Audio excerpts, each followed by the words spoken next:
tardes a todos. Estamos acá dando ya la última conferencia de este ciclo de conferencias que organizamos para el 2021.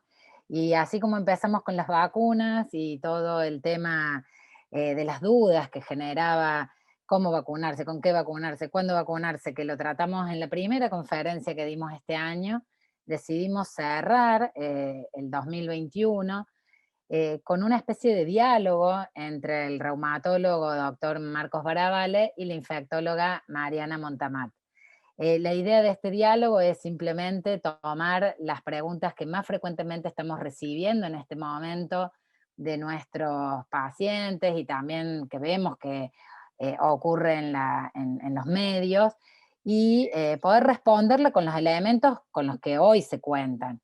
Ya dijimos a principio de año que esto es un escenario sumamente dinámico, que se va aprendiendo paso a paso, con aciertos y también con errores, pero que eso es parte de la ciencia, porque la ciencia es falible.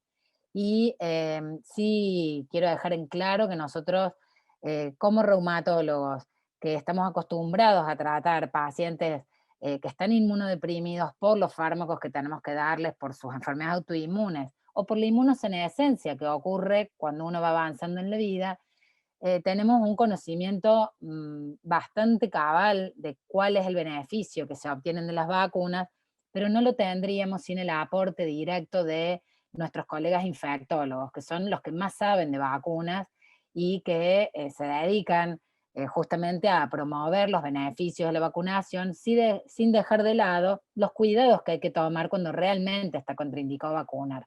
Así que dicho esto, primero le quiero agradecer a la doctora Mariana Montamar la amabilidad que ha tenido de poder disponer de tiempo para ajustar con el doctor Baravale los detalles de la charla de hoy, porque sabemos que todos los infectólogos y particularmente vos, Mariana, que estás en hospital público, en el querido Hospital Misericordia de Córdoba, están sobrepasados con consultas, con pacientes, así que agradecerte públicamente y también contarles a todos que recientemente estás disponible para también las consultas infectológicas que surjan dentro del instituto. Así que oficialmente te doy la bienvenida delante de nuestros pacientes. Y bueno, yo me voy a mutear, como ya saben, cámaras dentro de lo posible apagadas para poder dar lugar a que Internet no ocupe tanto, digamos, disminuya la velocidad y la fidelidad, y sí o sí los micrófonos apagados. La charla va a ser grabada para que después la podamos compartir y la podamos subir también en otros lados, particularmente en nuestro canal de YouTube, que es Fundación Strasberg 1. Próximamente va a estar listo el video de nuestra última charla con Mariana Cambiaso. Así que, bueno, les doy la bienvenida. Marco, si querés compartir pantalla, así pueden empezar y no nos demoramos más. Bueno, hola, buenas tardes a todos. La verdad que darles la bienvenida a a este último ciclo, a esta última charla del año, es un gusto, después de un año bastante movido, porque la verdad que después del año de pandemia que tuvimos, de estar cerrados, este año ya no estamos encerrados, así que, y que participen de estas charlas para nosotros es como una caricia ver tanta gente reunida y sobre todo con un tema que genera muchas dudas. No sé, Mariana, vos pensarás lo mismo. La gente está preguntándonos aceleradamente y se está preguntando qué hace con las vacunas, qué está pasando últimamente con esta dosis extra. Y bueno, la idea de esta charla era un poco responder esto, como dijo la doctora Strusberg, así que esperamos que sacarles dudas y ayudarlos dándoles respuestas y tratando de dejar en claro algunas cuestiones muy simples, eh, y después de la charla seguramente van a quedar algunas dudas más que estaremos dispuestos a responder si podemos con todo gusto. Así que voy a empezar a compartir la pantalla, que es esta.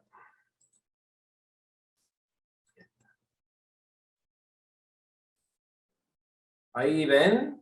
¿Se ve bien? Sí, perfecto. Bien. Bueno, Mariana, te doy la bienvenida oficialmente. Muchas gracias por acompañarme en esta última charla. Como dijo la doctora, vamos a tratar de dialogar sobre las vacunas anti-COVID y contarles lo que sabemos hasta ahora o lo que intentamos conocer hasta ahora.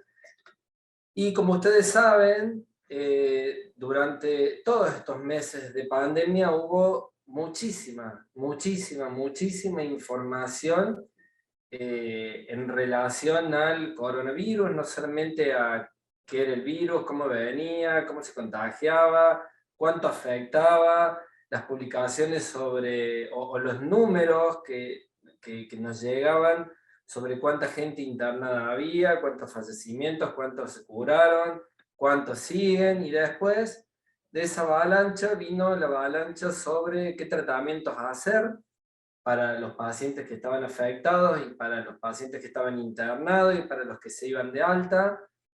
Y después nos vino la tercera ola de publicaciones o de información sobre las vacunas. Así que a eso vamos a tratar de enfocarnos a las vacunas.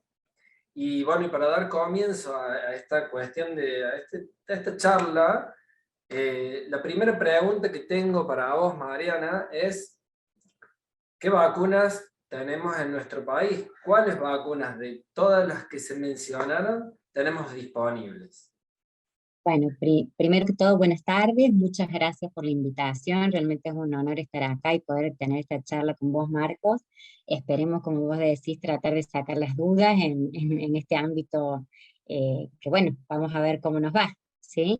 Querría reforzar las palabras que dijeron ambos respecto de esto de la dinámica y de la cantidad de información que hemos recibido en este último año, si se quiere, y las posibilidades de modificar lo que hoy sabemos que es así, que mañana a lo mejor no es tan así, esto que nos contaba un poco Ingrid, que sabemos que nos vamos mejorando y siempre en bases científicas, y es importante remarcar que las vacunas salvan vidas, y que gracias a las vacunas estamos en la situación en la que estamos hoy en el país, que tenemos un alto porcentaje de vacuna generalizado en la población, y que es muy importante que seamos conscientes de esto, porque una de las formas que tenemos para evitar que esto siga avanzando es protegernos y proteger al resto vacunándonos. Y dicho esto, bueno, pasamos un poco a cuáles son las vacunas que tenemos disponibles en este momento. Como fuimos hablando, como dijo Marcos, que fuimos pasando por distintas etapas y qué sé yo, por ahí hay unas que están más disponibles que otras, de acuerdo justamente al stock que haya, pero estas son todas las que tenemos o tuvimos en algún momento disponibles. La Sputnik, la AstraZeneca y la CanSino, que son tres vacunas que tienen un mecanismo de acción similar, que utilizan un virus donde llevan un pedacito o una partícula del virus del SARS-CoV-2, y con eso producen la inmunidad. Después están la Pfizer y la Moderna, que tienen una plataforma que no se había usado antes con las vacunas y que es de ARN mensajero, donde tenemos la información de las partículas que después van a producir los anticuerpos, que son las defensas, para combatir la infección. Y la Sinopharm, que es la única que tiene un virus atenuado, ¿sí? Les remarco esto porque más adelante por ahí pueden surgir algunos conceptos donde hablemos del tipo de vacuna, que no son todos iguales, y básicamente es esto, digamos, la diferencia que hay, los mecanismos a través de los cuales actúan cada una de las vacunas. Lo que tenemos que tener en cuenta es que todas tienen una alta eficacia, entre más arriba del 90%, la Sinopharm tiene el 79%, y la AstraZeneca el 63%, pero después se hicieron estudios en poblaciones mayores a 65 años, donde se vio que esa eficacia subía hasta el 84%, entonces es importante saber que las vacunas son eficaces y seguras en su totalidad. O sea que estos porcentajes, digamos, nos deberían dejar tranquilos en cuanto a si va a ser eficaz, si nos ponemos en protegernos, independientemente de que varíen un poquito, cualquiera de estos porcentajes es suficiente, digamos. Sí, son todas mayores al 60%, si te fijas, Marcos, y eso es muy importante. Perfecto.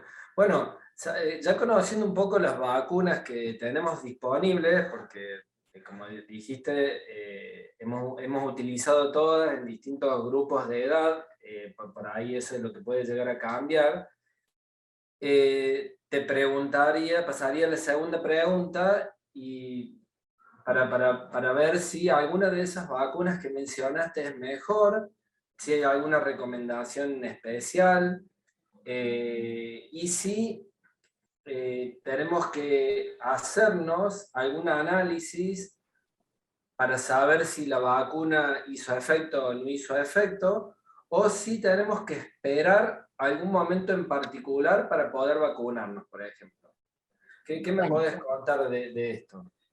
te cuento, yo siempre digo lo que dice la OMS, la mejor vacuna es la que tenemos disponible en el momento que nos tocó el turno de la vacuna, ¿sí? Y tenemos que aprovecharla, eso es muy importante. Básicamente no hay una recomendación especial con respecto a qué vacuna colocarnos, pero sí tener en cuenta esto que vos hablabas de los grupos, ¿sí? Se han hecho siempre estudios científicos con la ciencia, digamos, de base, y no debemos utilizar una vacuna que no ha sido probada al grupo al cual yo pertenezco, ¿sí? ¿Qué quiero decir con esto? Colocarme una vacuna, si yo, qué sé yo, o a mi hijo de 6 años le quiero colocar una vacuna que no fue probada en ese grupo etario, ¿sí? Esa sería como la recomendación especial. Que tratemos de utilizar las vacunas que son acordes a nuestra población, ¿sí? Al grupo al que nosotros pertenecemos. Eh, Respecto de sí, perdón. no, justamente esto, ¿no? Si a los chicos, ahora que están vacunando a los chicos, hay recomendaciones claras para usar alguna vacuna en particular hasta de los 3 a los 11 años, de los 12 a los 17 otra, y después de los 18 ya es un poco más amplio el espectro de vacunas. O sea, es real lo que voy a Exacto. decir, no, se basa en los datos científicos para poder hacer la vacunación. Continúa, Mariana, continúa. Bien. Bueno, respecto a la segunda, si hace falta solicitar algún análisis, en realidad no. Como cualquier otra vacuna que nosotros nos vamos y nos colocamos y nunca medimos qué efecto tenemos de esa vacuna. Lo que creo yo es que por ahí se ha hecho más conocido este concepto de saber si nos hizo efecto o no, justamente por esto que hablábamos al principio, de la cantidad de información que se manejan en los medios o en distintos lugares donde se habla de que sí hace efecto o no. Cuando se utilizan, obviamente, en los estudios de investigación, y justamente para saber si una vacuna es efectiva o no, pero siempre en un ámbito científico y controlado, que eso ya no es necesario cuando está en la población general.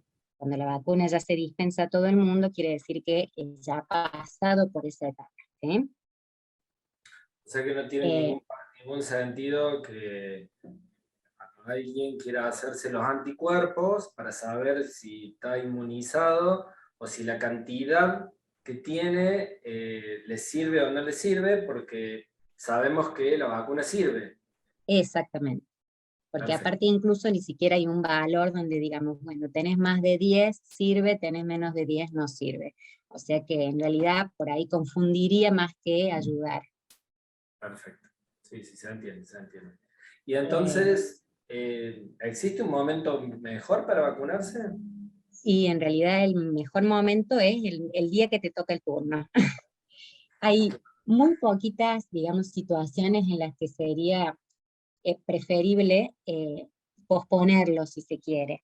Y estas son, por ejemplo, obviamente que si te encuentras cursando la infección, porque obviamente no podés salir y estás aislado, o si estás en aislamiento preventivo, digamos social y preventivo porque sos contacto estrecho de alguien más, entonces en esos casos sí las posponemos. eh, o si tenemos, por ejemplo, una enfermedad, alguna enfermedad crónica que se encuentre poco controlada, a lo mejor es preferible, digamos, posponer un poquito ese turno. Por ejemplo, te doy un ejemplo, si yo soy una asmática, que tengo generalmente un asma controlado, que uso la medicación, pero justo el día que me toca la vacuna estoy con importante, digamos, con un ataque de asma importante, mayor al habitual, a lo que tengo habitualmente, entonces capaz en ese contexto sería mejor esperar a pasar esa reagudización de mi asma para poder colocarme la vacuna, ¿sí? Pero el hecho de que yo sea asmática o que tome medicación para el asma no quiere decir que no me pueda vacunar o que deba esperar a estar perfecta, ¿sí? Claro, de hecho existen, como ya se viene mencionando quizás desde el principio de la pandemia, desde que comenzó todo esto, que hay grupos de riesgo en los que está mucho más indicado la vacunación, como son los pacientes hipertensos, los diabéticos, los que tienen obesidad, y uno no espera que la diabetes esté estrictamente controlada si tiene algún valor fuera de rango o si la tensión tiene que estar en un momento perfecto para recibir la vacunación. Exacto. Bueno, perfecto entonces. Y hablando de patologías crónicas, creo que nos vamos a la tercera pregunta, Mariana, Sí, ¿no? esta pregunta te la hago yo a vos. Bueno, dale. Contame, ¿los pacientes que tienen alguna enfermedad reumática pueden vacunarse? Bueno, fíjense en los ejemplos que están ahí entre paréntesis, si todos alcanzan a ver, ahí pusimos algunos imagínense la cantidad de enfermedades reumáticas que hay, entre la artrosis, la osteoporosis, la artritis reumatoidea, el lupus, la vasculitis, la artritis psoriásica, las espondilitis. Y la respuesta es, claro que pueden vacunarse. Todos los pacientes con enfermedad reumática pueden vacunarse y deben vacunarse. ¿Por qué esto? Porque hay que separar algunas cuestiones. Primero que los pacientes con artrosis u osteoporosis, si bien no son patologías de gravedad en la reumatología, obviamente que hay ciertos grados para todas, ¿no? Estoy hablando en lo general, muchos de los pacientes tienen otros factores de riesgo. En general tienen más de 60 años, tienen patologías asociadas, como esto que mencioné anteriormente, tienen sobrepeso. Entonces, en ese contexto, los pacientes con enfermedad reumática comparten muchos factores de riesgo de la población general sin enfermedad reumática. Entonces, claro que deben vacunarse. Y respecto a las otras enfermedades, como las enfermedades inmunológicas, como la artritis reumatoidea o la artritis psoriásica, el lupus, la vasculitis, la espondiloartritis, son enfermedades o están catalogadas dentro del grupo de aquellas enfermedades en las que el virus podría actuar de manera diferente y podría ser un poquito más grave, por así decirlo, con alguna evolución diferente a la población general, y en esos pacientes con más razón se requiere la protección para que no lleguen ni a infectarse, y si se infectan, a tener una evolución del virus más tranquila, con menos síntomas, que se resuelva más rápido y que no se complique ni con una internación, ni con un compromiso pulmonar, ni con ni que se intuben, ni nada de eso. Entonces sí, todos los pacientes con enfermedad reumática en distintos contextos deben vacunarse. Bárbaro. Se entendió, se entendió. Tengo otra pregunta más para hacer. ¿Se debe suspender alguno de los medicamentos que toman estos pacientes? ¿Y qué tengo que hacer con la medicación después de la vacuna? Bueno, es una buena pregunta. Y para que todos se adelanten a leer un poquito, en general no se debe modificar el esquema de vacunación por los medicamentos que utilizan los pacientes con enfermedades reumáticas.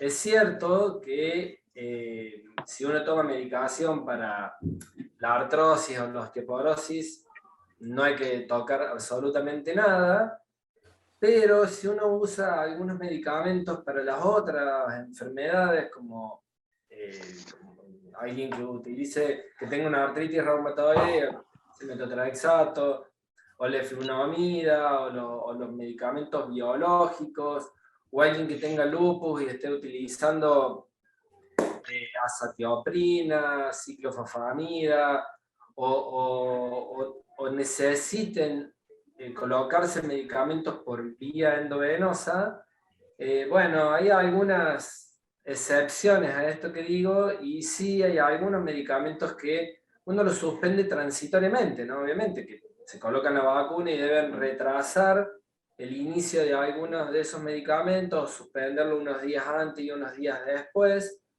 Por Como que se eso reprograma. se reprograma y por eso en realidad no se suspenden completamente, sino que son suspensiones transitorias, pero es muy importante que consulten y que no generalicen, porque hemos tenido casos de que los pacientes vienen y nos dicen, doctor, me puse la tercera dosis de la vacuna, la segunda dosis. Ah, ¿y qué hiciste con el metotrexato? Y lo seguí tomando. Bueno, no estaría bien. No es que pase algo, sino que el objetivo de retrasar o reprogramar los medicamentos es para que cuando uno se coloque la vacuna, nuestro sistema inmunológico pueda reaccionar adecuadamente. Y si uno toma medicamentos inmunosupresores, es decir, que bajan un poco la inmunidad o desactivan un poquito la inmunidad, por eso le llaman inmunosupresores, ese sistema inmunológico está lento.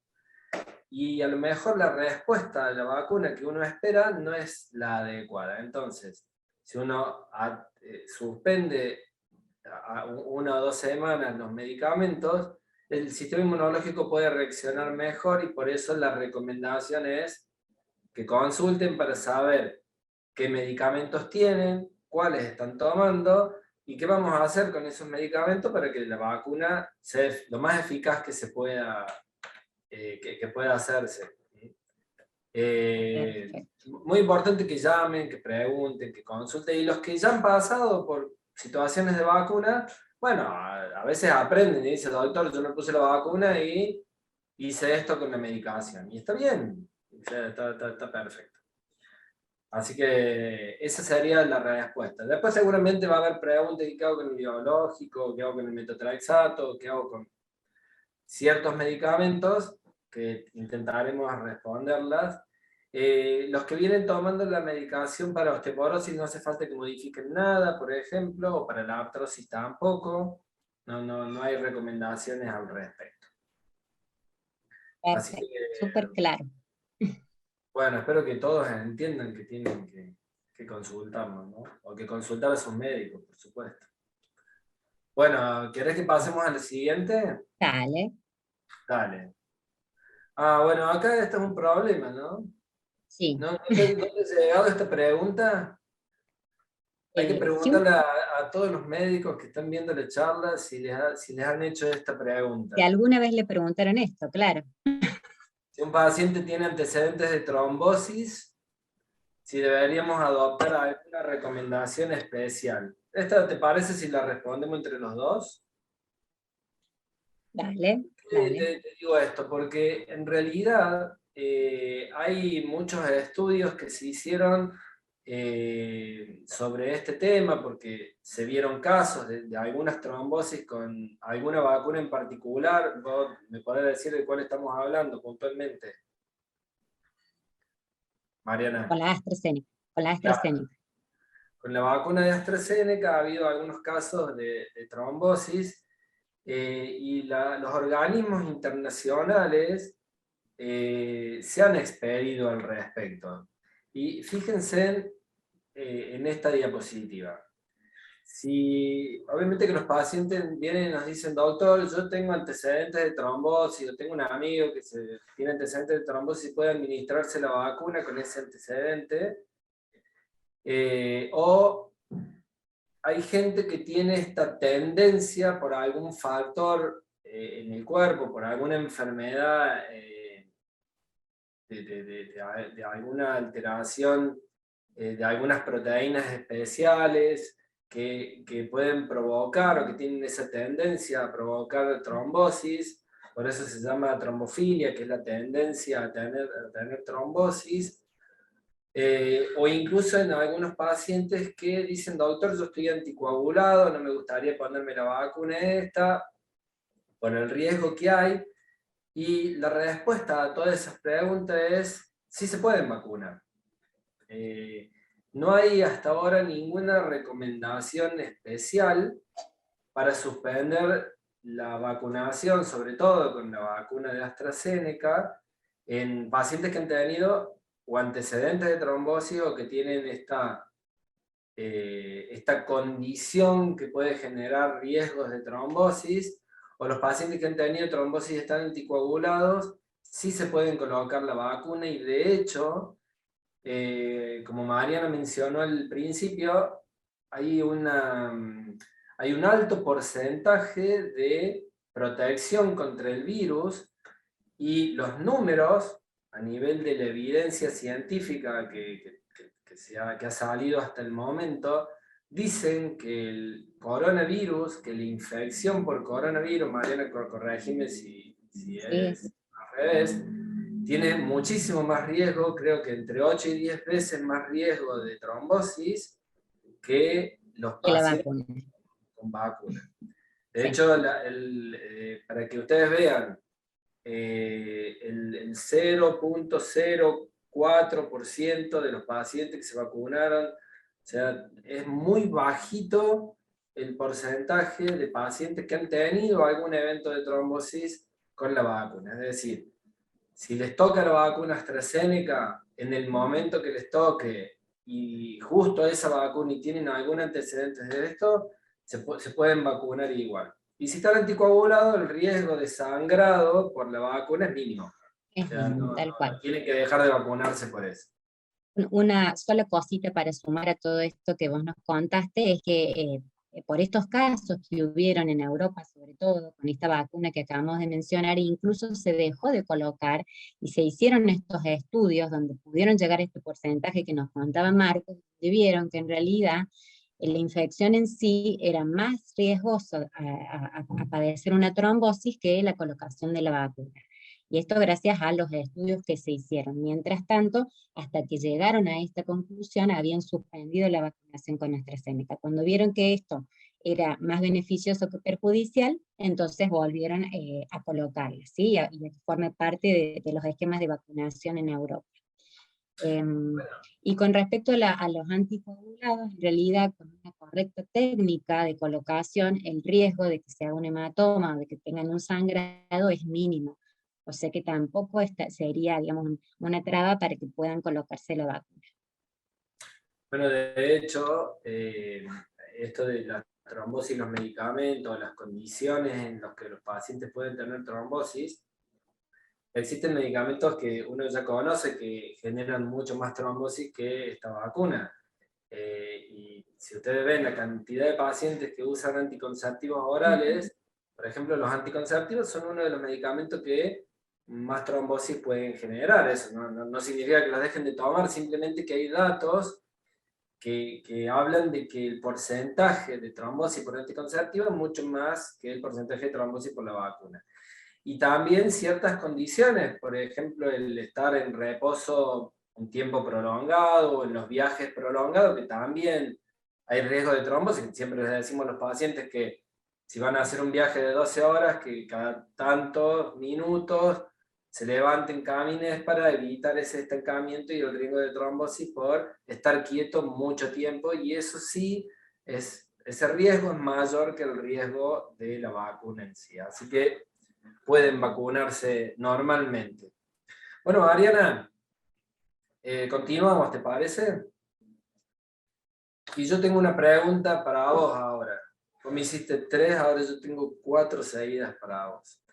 Los pacientes con historia de alergia alimentaria o alergia ambiental, como vos mencionaste al principio, un paciente que tiene asma, que es un paciente alérgico de por sí, y que ante los cambios climáticos le genera estos cuadros de respuesta de broncoespasmo, por ejemplo, ¿se pueden vacunar? Y también he tenido consultas de pacientes que dicen, doctor, yo soy alérgico a la penicilina, no me voy a poner la vacuna. O soy alérgico a la dipirona, tengo alergia al huevo, no me quiero vacunar porque me va a dar alergia a la vacuna. ¿Es real? ¿Se pueden Bueno, vacunar esos pacientes?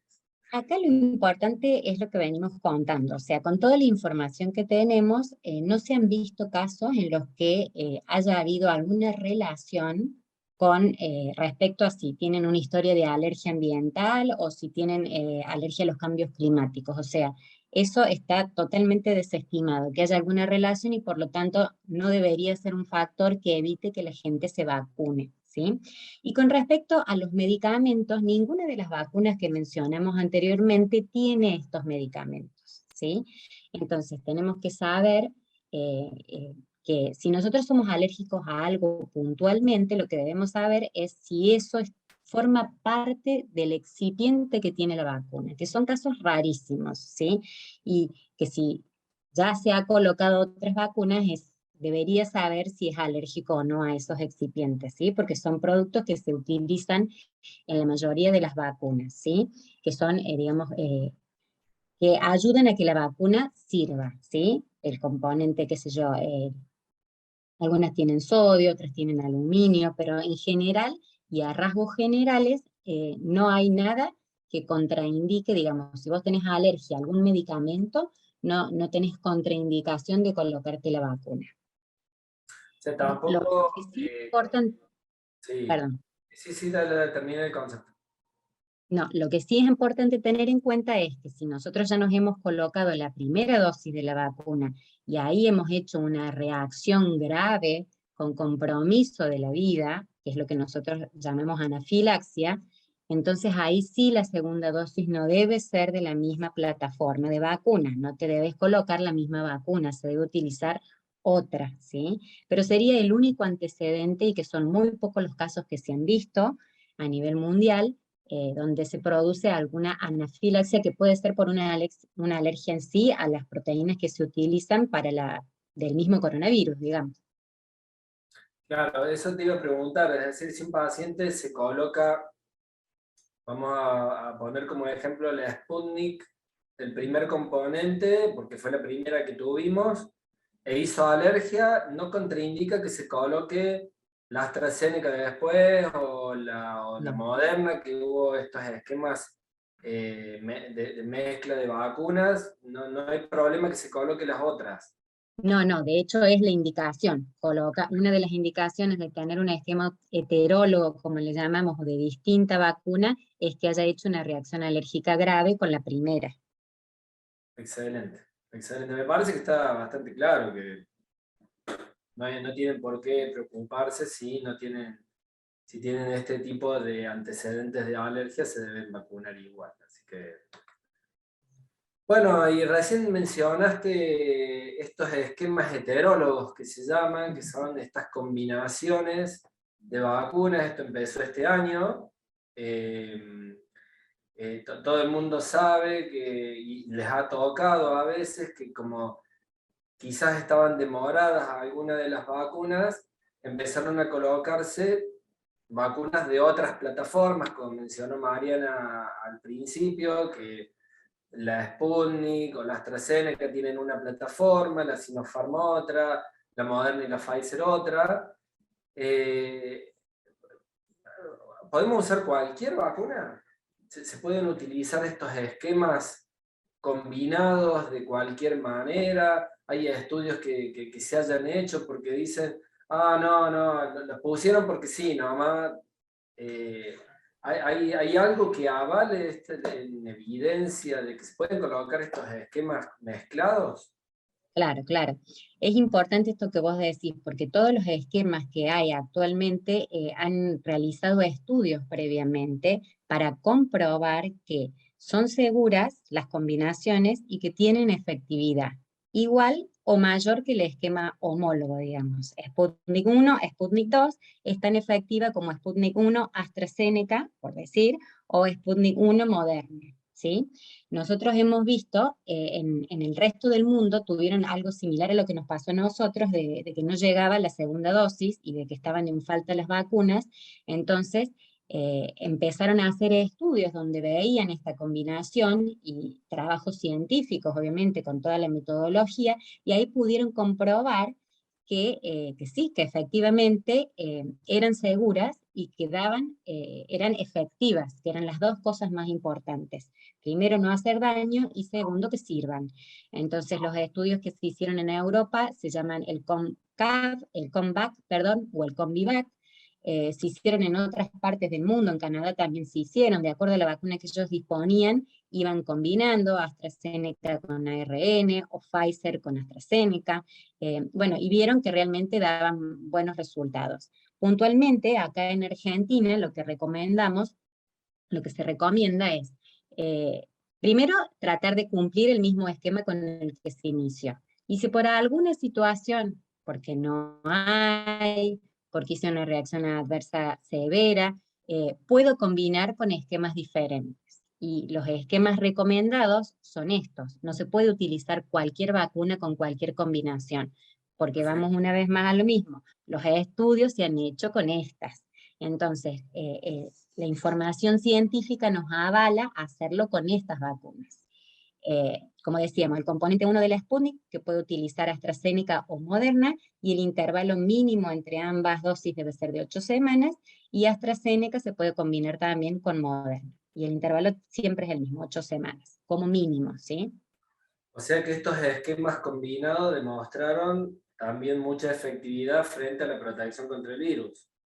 Exactamente, y en algunos incluso un poquito mayor, porque se vio que también activaban a la respuesta celular del sistema inmune, no solamente los anticuerpos, sino que activaban también a las células T.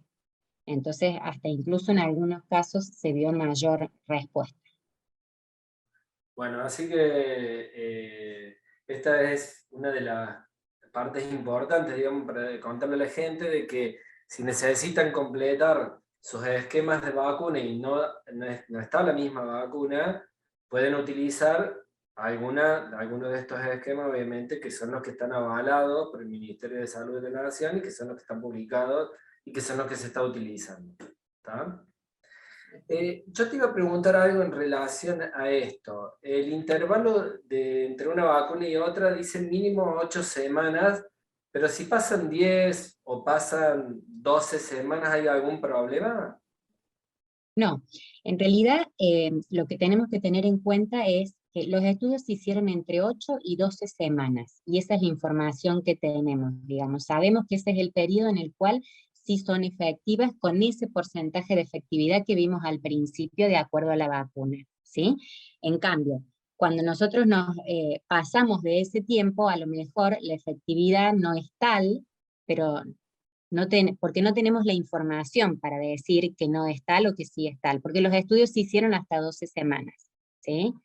Pero siempre, Igual hay que completar el esquema. exactamente, siempre es recomendable terminar el esquema por más de que hayan pasado 12 semanas entre la primera y la segunda dosis, porque la protección va a ser mayor a que si no ponemos nada. Exacto, exacto, perfecto, perfecto.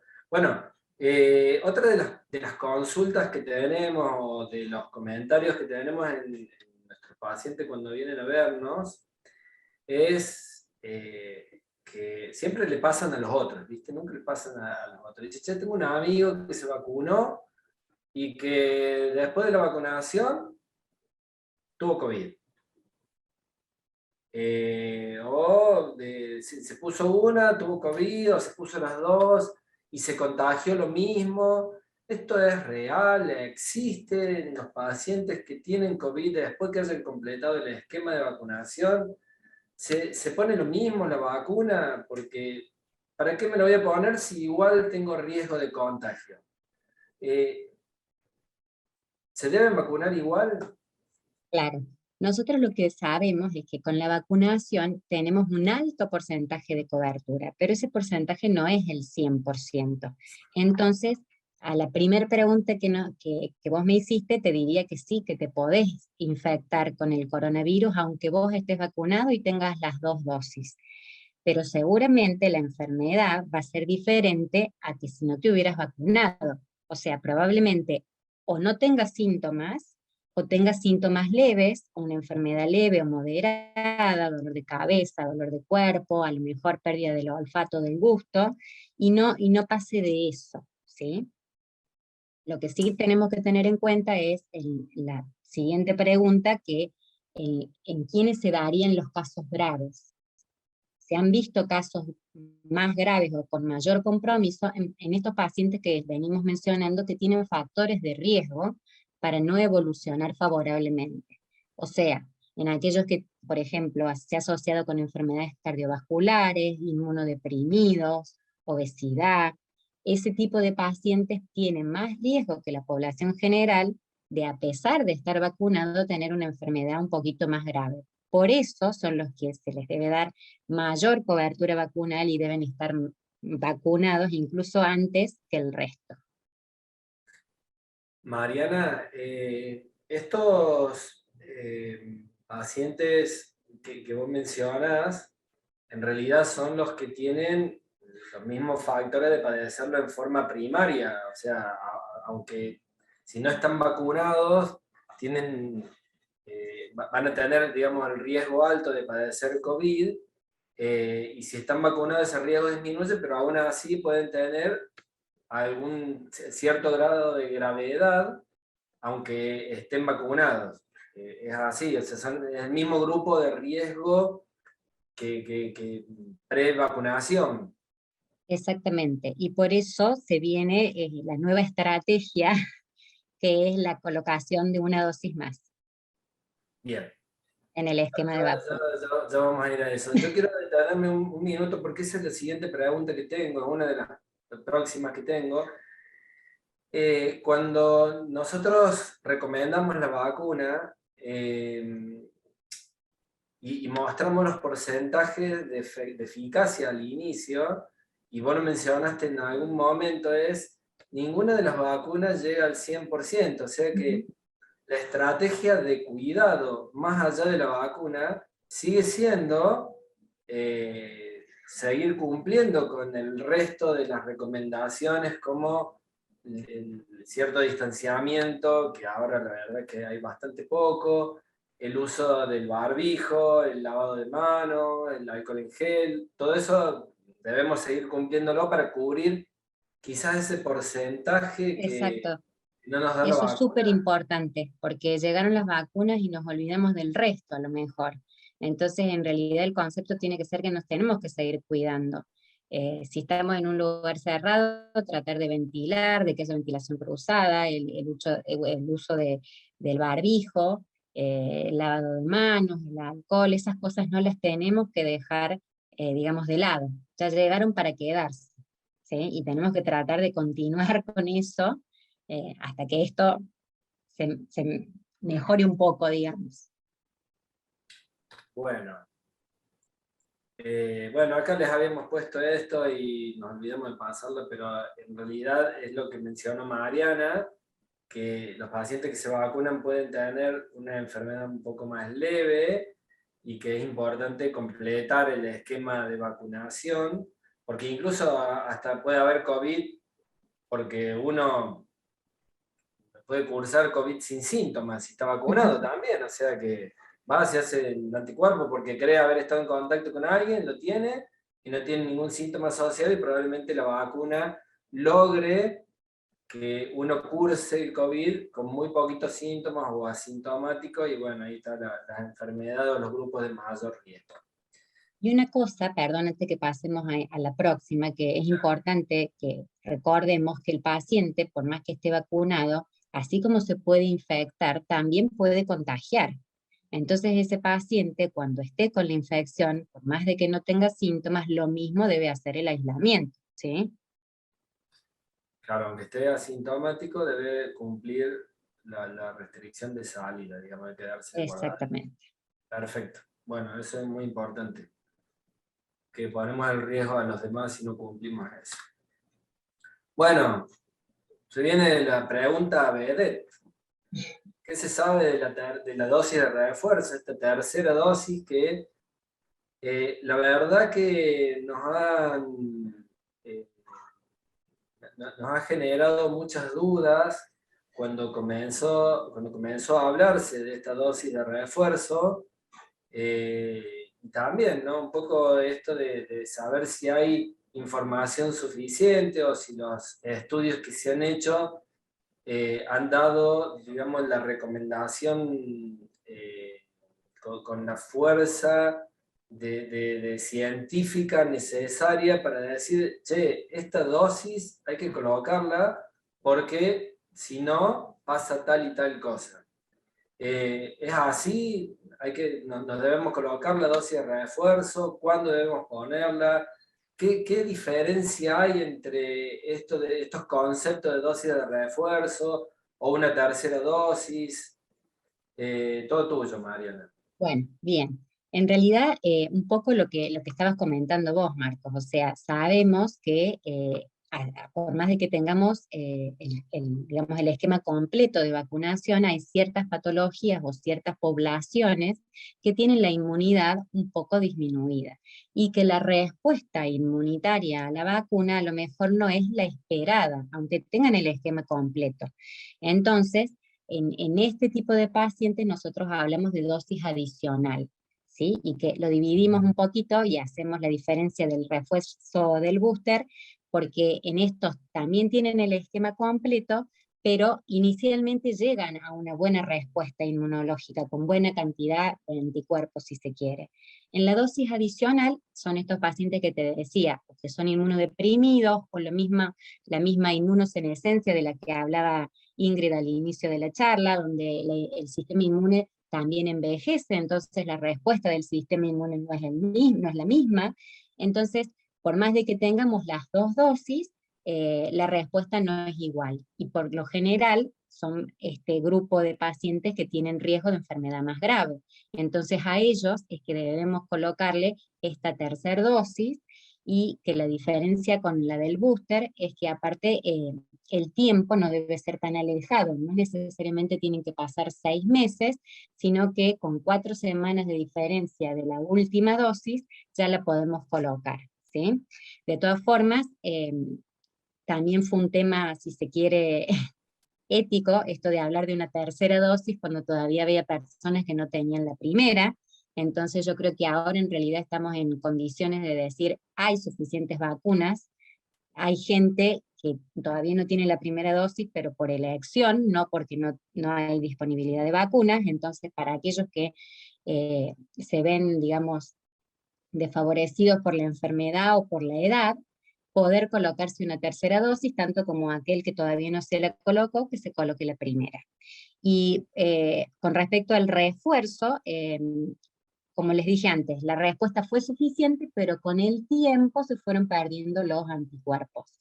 En los estudios que se han realizado se ha visto que entre 6 y 9 meses es el tiempo en el que tardan en bajar los niveles de anticuerpos. Entonces se sabe que a partir de los 6 meses de la última dosis, del esquema con las dos dosis, se puede colocar este refuerzo para hacer como una activación del sistema inmune, y en realidad en este momento ese refuerzo se estaría colocando para el personal de salud, que son los que estarían más expuestos, pero seguramente con el pasar del tiempo, como se ha venido haciendo en todas, digamos, el esquema de vacunación, si se quiere, primero la población que está más expuesta, que tiene más riesgo, y después el resto de la población. En Argentina hubo recomendaciones específicas, con esquemas específicos de tercera dosis. ¿Querés que les mostremos? Dale, dale. Bueno, ahí está. Ahí están. En realidad no es tan difícil, por ahí el cuadro confunde un poco, pero en los niños Para que, claro, en los niños y adolescentes es más fácil, digamos. sabemos que siempre es la misma. Para de 3 a 11 años la Sinopharm, y en los adolescentes de 12 a 17 cualquiera de las dos vacunas ARN, ¿sí? Y en los mayores a 18, La Pfizer, la Moderna, ¿no? Pfizer y Moderna, claro. Mira. Y ¿Y qué en los pasa con mayores de de 18 años? Los mayores de 18 años, cualquiera haya sido el esquema, Sputnik completo o Sputnik, digamos, heterólogo con ARN o con AstraZeneca, o AstraZeneca en las 2 dosis, hasta los 40 años pueden recibir una tercera dosis del primer componente de la Sputnik o de AstraZeneca, y después de los 40, AstraZeneca. Y con respecto a los mayores de 50 años, que hayan recibido las 2 primeras dosis con Sinopharm, se hace una dosis adicional de AstraZeneca, por esto que hablamos de la inmunosenescencia y la disminución de los anticuerpos por por esta plataforma de vacuna. Bueno, esta tercera dosis adicional, como vos mencionaste al principio, el intervalo entre la segunda dosis y la tercera debe ser al menos de 4 semanas, no hace falta esperar los 6 meses. Exactamente. Justo. Perfecto. O sea que, de vuelta, sí está indicada la tercera dosis, hay que colocársela y hay que esperar un mes desde la segunda dosis colocada.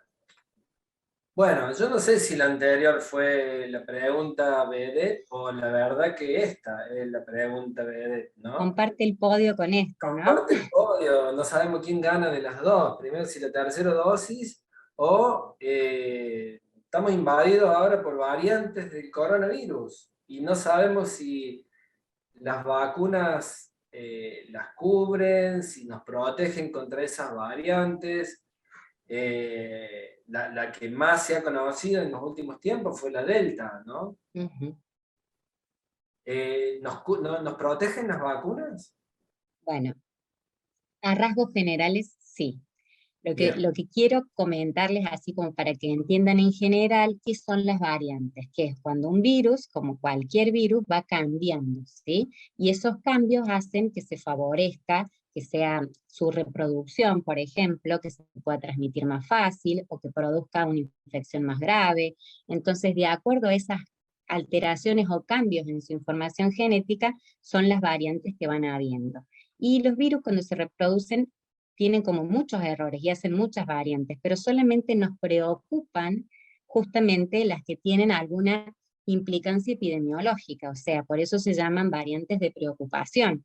¿Por qué? Porque se transmite más rápido, o porque se transmite más fácil, o porque produce enfermedad más grave, o porque esquiva, digamos, la respuesta a las vacunas. Todas esas situaciones son las que nos hacen pensar en que tenemos que tratar de tener una cobertura de vacuna de la población en general lo más alta posible, ¿sí? ¿Por qué? Porque cuando nosotros nos vacunamos y está toda la población o un alto porcentaje de la población vacunada, es cuando disminuye la circulación del virus. Y si disminuye esa circulación, quiere decir que se reproduce menos, por lo tanto tiene menos posibilidades de cambiar y de tener variantes. O sea que en aquellas poblaciones en donde no han completado o el porcentaje de la población no es tan vacunada, no es tan alta, hay más riesgo de que las variantes aparezcan en ese grupo Emerjan más, poblacional. exactamente. Si nosotros vemos la variante Delta, viene de la India, donde el porcentaje de vacunación es muy bajo, y bueno, y ahora tenemos una nueva, que es la Omicron, que también viene de Sudáfrica, y que todavía no se tiene mucha información, porque esto es de días, entonces bueno, tenemos que esperar a que los científicos nos tiren un centro y nos den la información de cómo vamos a evolucionar con estas variantes. De todas formas, y puntualmente con la Delta, que es la que tenemos mayor circulación en este momento ya en la Argentina, se sabe, lo que podemos saber es que tiene más afinidad por el receptor de la célula que va a infectar que por el anticuerpo que nosotros generamos con la vacuna. Entonces podría estar un poquito disminuida la eficacia, pero no quiere decir que no sea eficaz. Y por otro lado, no hay estudios todavía que nos digan si, bueno, la eficacia baja en tanto, o sea, se están realizando estudios en este momento con todas las variantes para ver qué tanto nos cubre la vacuna con cada una de las variantes.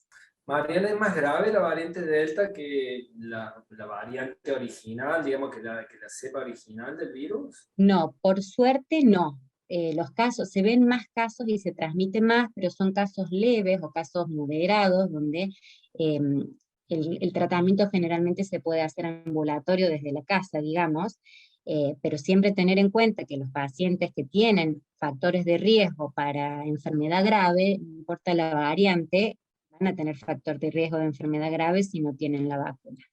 Correcto, perfecto. Bueno, me parece que ya estamos un poco en tiempo. La idea era contarles en estas 10 preguntas, que creo que son las preguntas que más nos han llegado, las inquietudes que creemos que la gente ha tenido más, haber respondido un poco esto. Ya sentados en un lugar cómodo como los sillones esos acá en el instituto, vamos a tratar de dar por terminada la charla. Simplemente me quedo con algunas palabras que dijo Mariana en algún momento. Probablemente el virus se quede y en vez de una pandemia ya pase a ser endémico, o sea, que se instale, que no se vaya, un virus que persiste, y que como quizás la gripe o como algunos otros virus, no genere tanta enfermedad o tanta mortalidad, como dice ahí, mortalidad baja, sin tanto impacto en el sistema de salud. Pero me parece que, si bien el año que viene, nuestro próximo año, el 2022, como vos decías, Mariana, ya hay nuevos tratamientos que se están investigando, o las vacunas mismas contra las nuevas variantes. Hay otras vacunas nasales o orales que se vienen, que ya están muy cerquita, y quizás esto de los test hogareños, que también es algo novedoso, de decir, bueno, tenemos disponibilidad en la casa para testearnos y salir sin problema, sería como algo muy bueno, ¿no? Pero Claro. un poco alejado para para la población en general.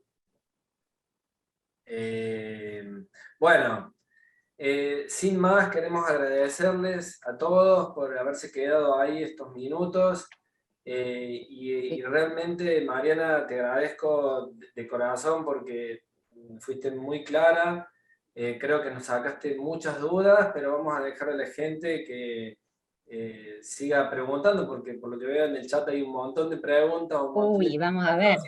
Yo las estuve organizando.